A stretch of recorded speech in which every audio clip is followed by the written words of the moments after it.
वर्षा माड़े कलबल हेब ओडिशा। लघुचाप को नहीं सतर्क कला आंचलिक पाणीपाग विभाग। एही सबु जिला को करा जाउछि रेड वार्निंग।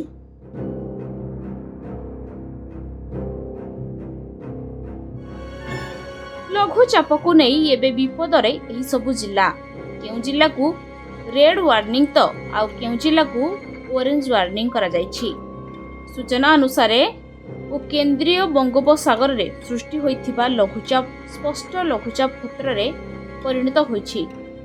एही लघुचाप बळ गोटाई दक्षिण ओडिशा और उत्तर आंध्र प्रदेश उपकूलर उत्तर पश्चिम और संलग्न पश्चिम केंद्रीय बंगोपसागर रे अधिक घनीभूत होई अवतापर रूप नेबा बोली सूचना मिलिछि।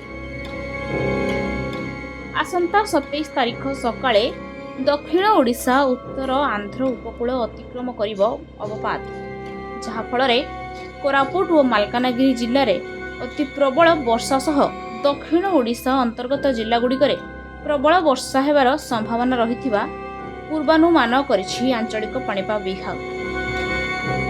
ता सहित रायगड़ा, नुआपड़ा, बरगड़, बलांगीर, कोरापुट, मालकानगिरी, कलाहांडी, गंजाम और गजपतिर किछि अंचल रे वर्षा सह घड़घड़ी पई मध्य सतर्क करा जाइछि। एहार प्रभाव रे दक्षिण ओडिशा रे प्रबल वर्षार चेतावनी दिया जाइछि।